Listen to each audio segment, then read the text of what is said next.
শ্রীমন্ত শঙ্কর হরে ভকতর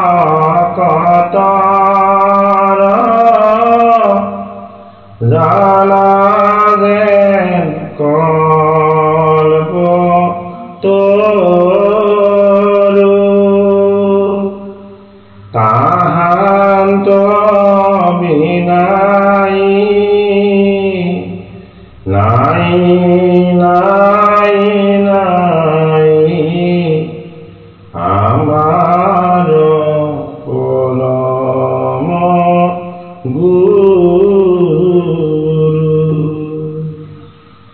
রাম আমার পরম গুরু শ্রী কৃষ্ণায় নমঃ। কৃষ্ণায় বাসুদেবায় দেবকী নন্দনায় সানন্দ গোপকুমারায় গোবিন্দায় নমো নমঃ। নমঃ পঙ্কজনাভায় নমঃ পঙ্কজমালিনে নমঃ পঙ্কজনেত্রায় নমস্তে পঙ্কজঙ্ঘ্রে। বসুদেবাসুতং কৃষ্ণং কংসাসনুরামর্দনম দেবকী হৃদয়ানন্দং কৃষ্ণং বন্দে জগদ্গুরুম। হরি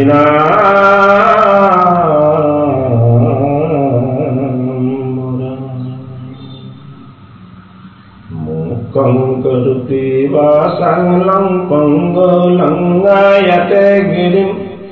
यत्किपातमहं वन्दे परमानन्दमाधवम्। हरि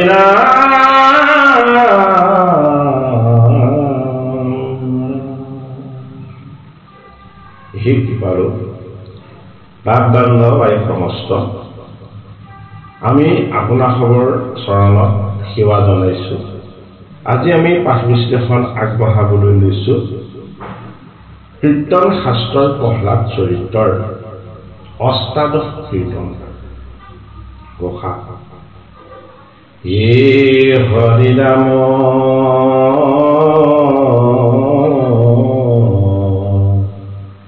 মুকুন্দ মুরারি মুরাগতি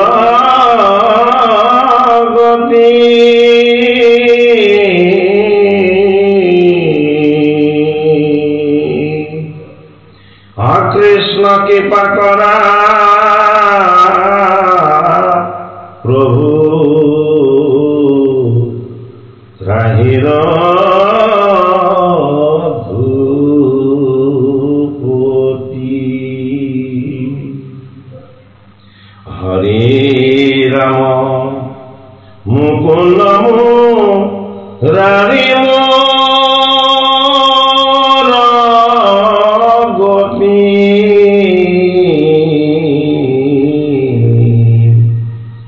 কৃষ্ণ কৃপা করা প্রভু ত্রাহির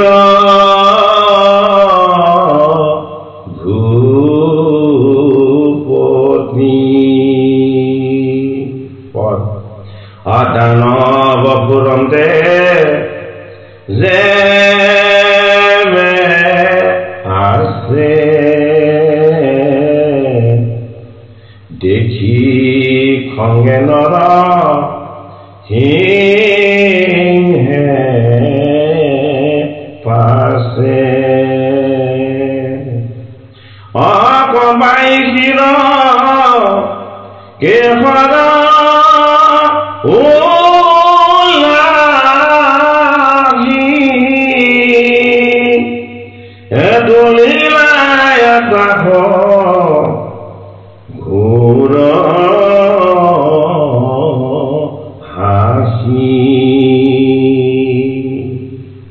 অস্বর্গক ভেদিল ঘোর রিঙে বেগে সম্প দিলান সিংহে আলাগতে গত গধরিল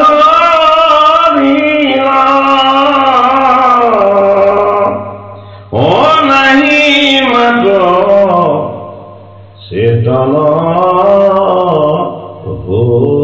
হরিল অসর্পে যেন ধরিল ইন্দুৰ নিশমন দানৱ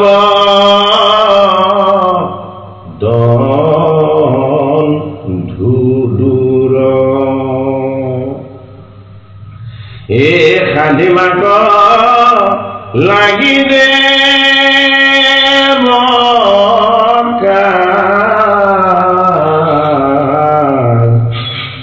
এ দাৰৰ কৰিলা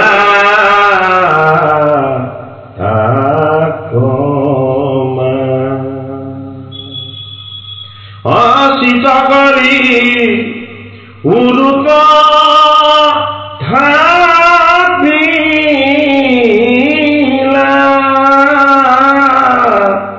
অনখে তাৰ আমি দাৰিলা অজেহন হৰ পকপাৱে ভিৰি অগৰুৰে পেলাইলা থু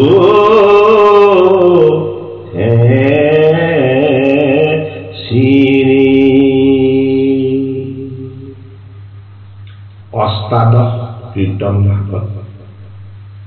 জগতৰ হৰি নৰসিংহ প্ৰভুৰ যি বিক্ৰম ভক্ত প্ৰহ্লাদক ৰক্ষা কৰিবৰ কাৰণে আৰু সত্যগুণী দেৱসকলৰ স্তুতি আৰু তেওঁলোকৰ উপাসনা এই দৈত্যৰ অত্যাচাৰত অশান্ত হোৱা এই তিনি তৰিকক শান্ত সুস্থিৰ আৰু নিৰ্মল কৰিবৰ কাৰণে এইবাৰ আটাইতকৈ ভয়ংকৰ ৰূপটো ধাৰণ কৰিলে জগতৰ শ্ৰীহৰি মুৰাৰী যিহেতু জয় আৰু বিজয়ক জগতৰ শ্ৰীহৰিয়ে অভয় দান কৰিছিল যেতিয়া তেওঁলোকক সিদ্ধগণে অভিসম্পাত দিছিল যে ভকতৰ ভয় আছে বুলিত তোমালোক মোৰ চৰণৰ সেৱক তোমালোকে কোনো ভয় নকৰিবা যদিও তোমালোকক তামস শ্ৰেণীত জন্ম হ'বৰ কাৰণে এই সিদ্ধগণে তোমালোকক অভিসম্পাত দিছে মই কৃপা কৰি তোমালোকক উদ্ধাৰ কৰিম অৰ্থাৎ এফালে যদি চাওঁ ঈশ্বৰৰ প্ৰেম ভকতৰ প্ৰতি অন্যফালে যদি চাওঁ আসুৰী বৃত্তিবিলাকক বিনাশ কৰাৰ কি যে এক অনন্য কৌশল ভগৱন্ত প্ৰভুৱে এই দানৱসকলৰ দুষ্ট বৃত্তিবিলাক তমগুণী বাবেই এই তমগুণৰ যোগেদি জগতখন যাতে বিনাশ নহয় তমগুণৰ যোগেদি সন্ত মহন্তসকলৰ ভক্তিৰ পথত যাতে বাধা নহয় সেইবাবে তমগুণী আসুৰী বৃত্তিবিলাকক বিনাশ কৰিবৰ কাৰণে এইবাৰ জগতৰ হৰিয়ে সিংহমন্ত শক্তিমন্ত আটাইতকৈ ভয়ানক ভয় লগা অৱতাৰ ধাৰণ কৰিলে সৃষ্টিকৰ্তা ব্ৰহ্মাই সন্তুষ্ট হৈ ব্ৰহ্ম সাধনাত হিৰণ্যকশিপুক বৰদান কৰিছিল যে তুমি দিনতো নমৰিবা ৰাতিও নমৰিবা তোমাক অষ্টই নাকাটিব ষষ্ঠই নাকাটিব ব্ৰহ্মাৰ দ্বাৰা সৃষ্ট কোনো প্ৰাণীৰ হাতত তোমাৰ মৃত্যু নহ'ব তুমি জলতো নমৰিবা স্থলতো নমৰিবা তুমি দিবাতো নমৰিবা নিশাতো নমৰিবা অৰ্থাৎ প্ৰকাৰান্তৰে যে নিষিদ্ধ অমৰত্ব বৰেই হিৰণ্যকশিপুক দান কৰিছিল কিন্তু জগতৰ হৰিৰ বেদুময় ৰহস্য দিবা আৰু নিশাৰ মাজতো যেন তেওঁ ৰচনা কৰিলে সন্ধ্যাকাল আৰু বাহিৰ আৰু ভিতৰৰ মাজতো তেওঁ ৰচনা কৰিলে নেওঙা পতা আৰু জগতৰ হৰিয়ে ভূমিত অৱস্থান কৰা জীৱক তেওঁ কোলাত বহুৱাই ল'লে ভূমিৰ পৰা ভূমাৰ স্থানত অৱস্থান কৰে এই তত্ত্ব কথা অস্তে হস্তে তেওঁক চেদিব নালাগে দিব্য নখৰে সৈতে দন্তেৰে সৈতে তেওঁ ভকতক মুখ্য সাধনৰ ৰাস্তা দিব ভগৱন্ত প্ৰভুৰ ভয়ংকৰ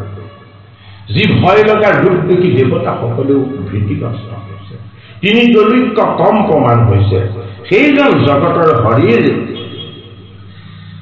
যে দানৱ ফুৰন্তে দেৱে আছে দেখি খংগে নৰসিংহে আছে য'ত দৈত্যসকল আছে দানৱসকল আছে আৰু তাৰ পাছে পাছে নৰসিংহই ঘূৰি ফুৰিছে যে কম পাইছিল কেশৰ উল্লাসী তুলিলা আত্মাশ ঘূৰা আহি তেওঁ চুলিক কেটকিনি লৰাই লৰাই তেওঁ আকাশ পাৰি পাৰি কোষ কৰি তেওঁ হাঁহি বুলি ল'লে স্বৰ্গক ভেদিল ভূৰিংগে বেকে চাম্প দিলা নৰসিংহে হৰিৰ এই ভীষণ হাঁহিৰ লোল স্বৰ্গক ভেদ কৰিবলৈ ল'লে আৰু কোবেৰে সৈতে তেওঁ দৈত্যপুত্ৰৰ দৈত্যেন্দ্ৰৰ ফালে আগবাঢ়ি গ'ল আলাগতে দৈত্যক ধৰিলা নাহি মাত্ৰ চেতন হৰিলা হৰিৰ ভয়ংকৰ এই ৰূপেৰে যেতিয়া দৈত্যেন্দ্ৰক ধৰিলে দৈত্যেন্দ্ৰই মেকুৰীয়ে নিগনিক ধৰা নিচিনা অৰ্থাৎ দৈত্যেন্দ্ৰৰ এইবাৰ চেতনা হৰণ হৈ গ'ল যিজন হৰিয়ে সমস্ত মায়া সমস্ত দুখ সমস্ত তাপ সমস্ত কষ্ট সকলোখিনি হৰণ কৰে সেই হৰিৰ হাতৰ স্পৰ্শ পোৱাৰ লগে লগে জড় তত্ত্ববিলাক বিলীন্নমূৰ্তিবোৰ পৰা অচেতন হৈ গ'ল সৰ্পেজনে ধৰিল ইন্দুৰ নিশপত দানৱ দণ্ড সৰ্পই যিদৰে ইন্দুৰ ধৰিলে ইন্দুৰটো অতি দুখ লগা অৱস্থা হয় ভগৱন্ত প্ৰভুৰ হাতত দৈত্যেন্দ্ৰৰো তেনে অৱস্থা সাধিবাক লাগি দেৱকাল দাৰৰ কৰিলে তাকবাজ এই দৈত্যিক বৰ তেওঁ শাসন কৰিবৰ কাৰণে বাহিৰ আৰু ভিতৰৰ মাজৰ অংশলে নেলোৱা পতাৰ ফালে দৈত্যেন্দ্ৰক লৈ গ'ল চিত কৰি উৰুত থাপিলে নক্ষেত্ৰৰ হিয়া বিগাইলা জলতো নহয় স্থলতো নহয় হৰিয়ে নিজৰ কোলা উৰুত তেওঁ বহুৱাই ল'লে আৰু অস্তে হস্তে নেকাটিলে কিহেৰে হৰিত শক্তিবন্ত নখেৰে সৈতে তাৰ হিয়া বিগাইলা যেহন সৰ্পক পাৱে ভুলি গৰুৰে পেলাইলা ঠোঁটে চিৰি যিদৰে গৰুৰ পক্ষীয়ে কেন চৰায়ে সৰ্পবিলাকক যিদৰে নিমিষতে টুকুৰা টুকুৰ কৰে ঠিক সেইদৰে হৰিয়ে উৰুত বহুৱাই লৈ প্ৰহ্লাদৰ পিতৃ হিৰণ্যকশিপু এইবাৰ নখেৰে সৈতে বিদায় দিবলৈ গ'লে হে চকু পকাই দৈত্যয়ন্তকাৰী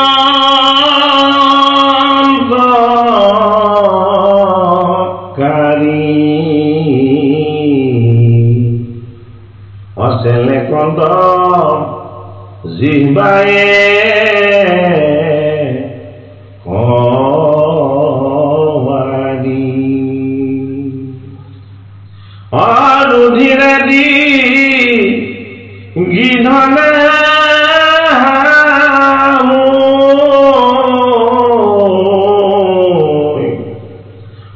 অখিৰতমে হাইলা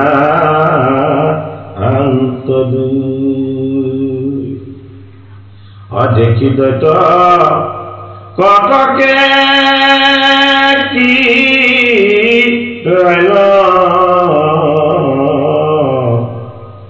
এই অস্ত্ৰ শস্ত্ৰ ধৰি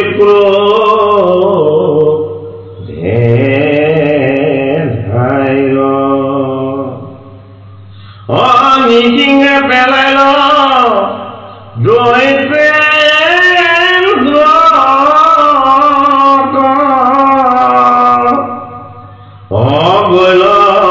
খেলি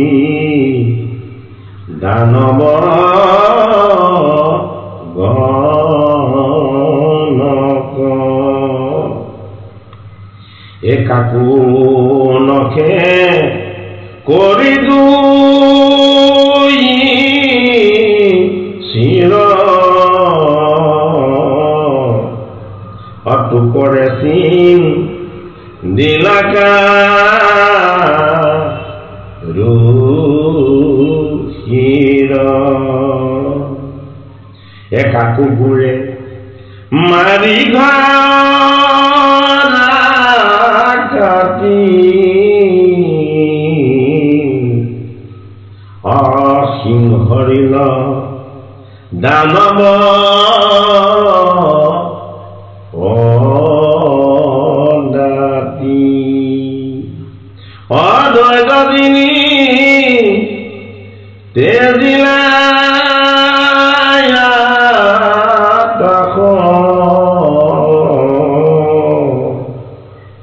এ পলায় দিগমগহু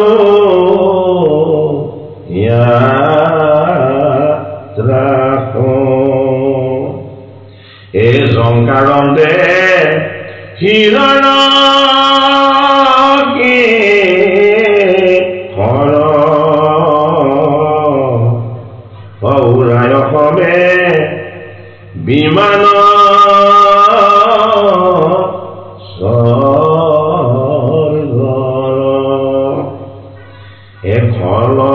কেঁচা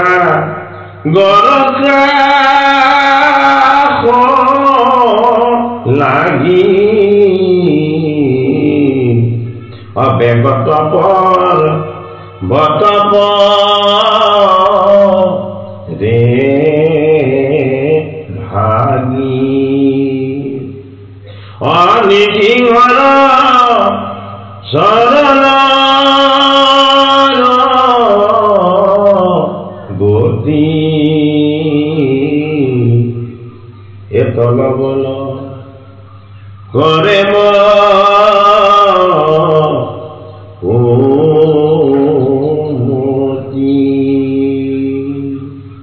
জগতৰ হৰিয়ে এই ক্ৰোধান্বিত ভয়ংকৰ নৰসিংহ ৰূপেৰে চক্ষু পকাই দৈত্য অন্তকাৰী সমস্ত জনকেই তেওঁ ভয় লগা দৃষ্টিৰে চালে আৰু কি হ'ল তেওঁ নিজৰ জিভাখনেৰে সংহাৰকাৰী ৰূপেৰে এই দৈত্যসকলৰ যেন সমস্ত বেয়াবিলাকক এতিয়া চিনি গৈছে ৰুধিৰত দিগিত দেহা হৈ শিৰত মেলাইলা আন্ত দৈত্যসকলৰ দেহাবিলাক তেজেৰে লুটি লুটি আৰু জগতৰ হৰিয়ে সেই তেজবিলাকে তেওঁ শিৰত সানি দিছে দেখি দৈত্য কটকে কিতাইল অস্ত্ৰ শস্ত্ৰ ধৰি কোধে ভাই দৈত্যসকলে তাকে দেখি তেওঁলোকক কোধে আক্ৰমণ কৰিবলৈ ধৰিলে তেওঁলোক উন্মাদৰ দৰে হ'বলৈ ধৰিলে আৰু কি হ'ল নৃসিংহ ভগৱানৰ ফালে তেওঁলোক অস্ত্ৰ ধৰি খেলি আহিলে ৰক্ষা পাব নৃসিংহে পেলাইল দৈত্যেন্দ্ৰক গৈল খেদি দানৱক নৃসিংহই দৈত্যেন্দ্ৰক ধৰি পেলালে আৰু পেলাই ঠেকেচা মাৰি গৈ দানৱবিলাকক বাকীবিলাকৰ ফালে খেদিব কাকো নখে কৰি দুই চিৰ কোনোজনক নখেৰে ছেদন কৰি দিছে দুফাল কৰি দিছে আৰু পোকৰে চিন দিলা কাৰুষীৰ কোনোবাজনক টুকুৰিয়াই টুকুৰিয়াই শিলবিলাক বিখণ্ডিত কৰি দিছে দেশৰ পৰা কাকো বুঢ়ে মাৰি ঘৰা কৰি কোনোবাজনক ভৰিৰে সৈতে গোৰ মাৰি সেইজনক শেষ কৰিছে সংহৰিল দানৱ পদাতি এই দানৱসকলৰ যিসকল পদাতি সৈন্য আছিলে সমস্তখিনি জগতৰ হৰিয়ে বিনাশ কৰিছে সংহাৰ কৰিছে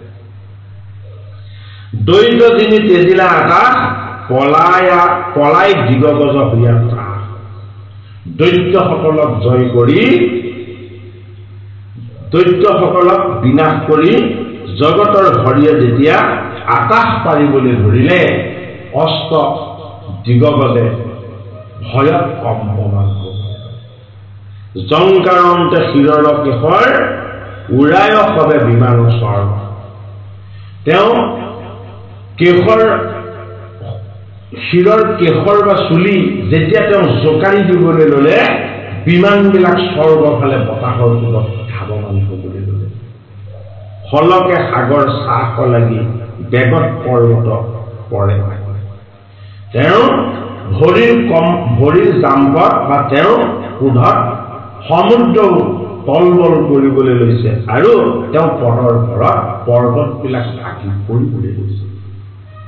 নিসিংহৰ চৰণৰ গতি তলবল কৰে বসুমতী এই নিসিংহৰ চৰণৰ ঘৰত গোটেই বসুমতী তলবল কৰি কঁপিবলৈ লাগিছে এ চকুৰ ৰশ্মিতা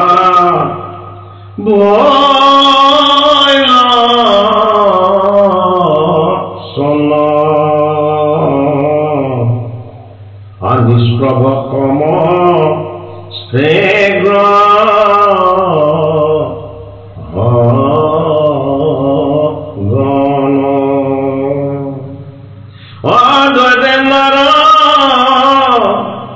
দিবসী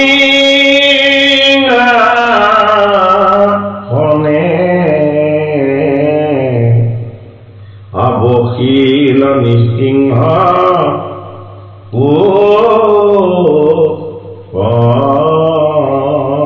মনে এক গুজিয়াৰ নপাণ্ড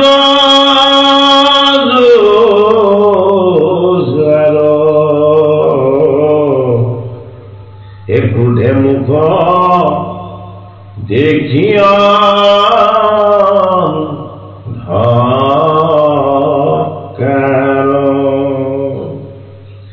দেখিছি গতে ভয়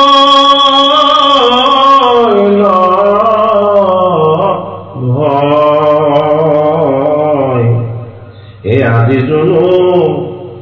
মিলিল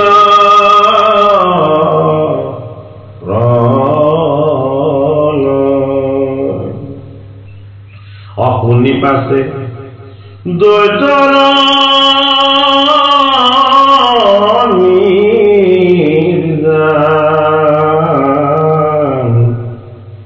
ৰঙে আইল দেৱৰ বীমা এ জোংকাৰন্ত আকাশ শনি অকৰে দেৱে দুন্দবে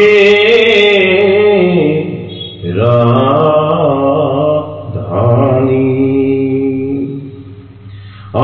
দেৱৰ সোণ দৰিগ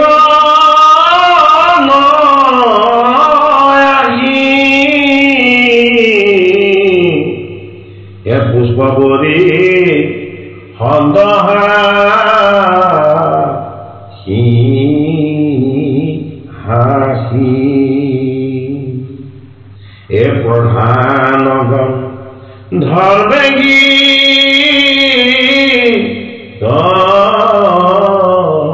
গাঁৱে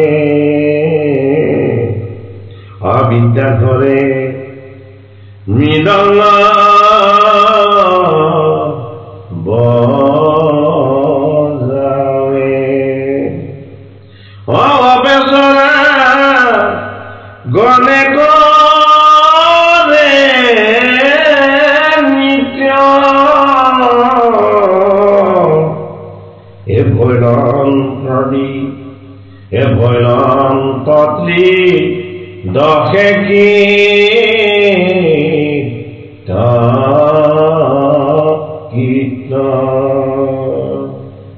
এ কহে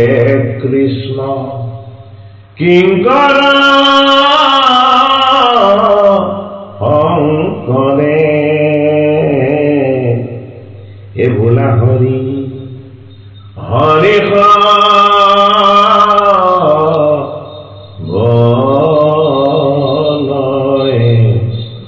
এ হৰি ৰাম এ ৰাম ৰাম হৰি হৰি হৰি হৰি ৰাম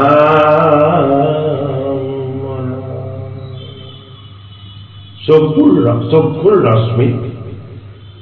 যিমানবিলাক আকাশৰ গছ জ্যোতিষ্ক নক্ষত্ৰ আছিলে সমস্তবিলাক যেন ঢাক খাই গ'ল নৰসিংহ প্ৰভুৰ চকুৰ যি সূৰ্যমন্ত দিব্য দৃষ্টিৰা এই দৃষ্টিয়ে গোটেই জগৎ থাকিলে আৰু লগতে আকাশত জিলিকি থকা গ্ৰহ নক্ষত্ৰবিলাকো নিষ্পন্ন অনন্ত কোটি ব্ৰহ্মাণ্ডৰ হৰি জগতৰ স্বামীজনৰ এই ভয়ংকৰ ৰূপ জগতৰ স্বামীজনৰ এই দিব্য প্ৰকাশ ভকত প্ৰহ্লাদক ৰক্ষা কৰিবৰ হেতু ভকতক কষ্ট দিয়া এই হিৰণ্যকশিপু যদিও প্ৰহ্লাদৰ পিতৃ হলেও তেওঁ বিনাশ কৰিলে কিয়নো তেওঁ পিতৃ আছিল আসুৰী তেওঁ স্বভাৱ আছিল ক্ৰোধী আৰু তেওঁ আছিল অত্যন্ত তমগুণী এই তমগুণৰ যোগেদি দৈত্যময় বৃত্তিবিলাকৰ যোগেদি এই জগতখনক যাতে পাপত ডুব যাবলৈ দিব নোৱাৰি হৰিয়ে এইবাৰ প্ৰতিকৰ স্তম্ভৰ পৰা এক ভয়ংকৰ ৰূপ কৰি নিজেই প্ৰকাশ হৈ দৰ্শন দিলে নিৰ্গুণ নিৰাকাৰ হৰি গুণৰ ভক্ত এই জগতলৈ আহি তেওঁ ভয়ংকৰ ৰূপেৰে সৈতে সমস্তকে দেখুৱাই দিলে যে তেওঁতকে শক্তিমান তেওঁতকে বলৱান তেওঁতকে বেগৱান এই জগতত আৰু কোনো নাই যিহেতু নৰৰ ৰূপেৰে তেওঁ মনুষ্যৰ ৰূপ আৰু সিংহ ৰূপেৰে তেওঁ আটাইতকৈ শক্তিমন্ত ঈশ্বৰ ভগৱন্ত প্ৰভুৰ এই দিব্য ঈশ্বৰ তত্ত্ব প্ৰহ্লাদ চৰিত্ৰৰ যোগেদি গুৰুজনাই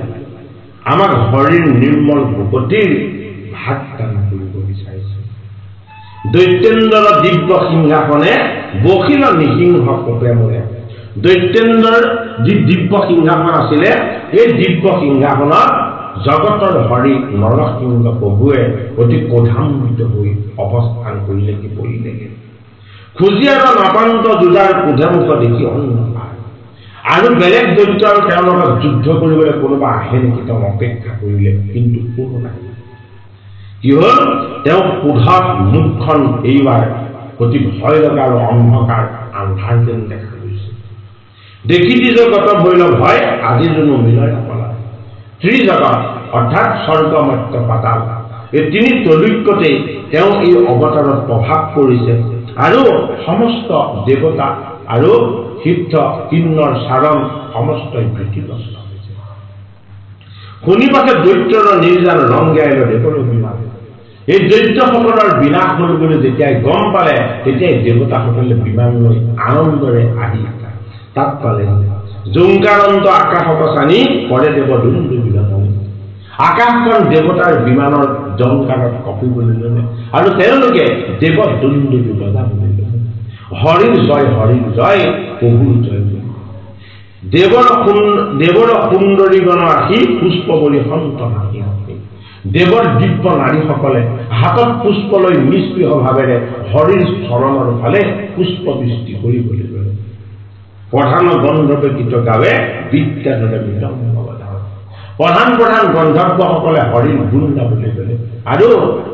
বিদ্যাধৰসকলে মৃদংগ বজাই ৰাম কৃষ্ণ ধ্বনি প্ৰকাশ কৰিবলৈ ল'লে অপেশ্বৰা গণে কৰে নৃত্য ভৈৰংক কীৰ্তন অপ্সৰা স্বৰূপ ভক্তিৰ সাধনাৰে ঈশ্বৰক নৃত্যৰে উপাসনা কৰা সেই দেৱীসকলে হৰি হৰি ধ্বনিৰে সৈতে নৃত্য কৰি হৰিৰ ভকতিৰ ভাৱনা লীন যাবলৈ ল'লে কহে কৃষ্ণ কিংকৰে শংকৰে কৃষ্ণৰ কিংকৰ জগতগুৰু শংকৰ গুৰু জনাই কীৰ্তন শাস্ত্ৰত আমাক পুনৰ আকৌ উপদেশ দিছে যে বোলা হৰি হৰি ভগৱানৰ হে সমস্ত নৰসকল সমস্তজনে হৰি হৰি ঘোষণা কৰা এই কৃপাৰো গুৰুমূৰ্তি বাগবান্ধবাই সমস্ত প্ৰহ্লাদ চৰিত্ৰ কীৰ্তনৰ আজি অষ্টাদশ কীৰ্তন ভাগিৰ আমি পাঠ আৰু পৰ্যালোচনাৰ ইমানতেই সামৰণি সেৱা ধৰিছো।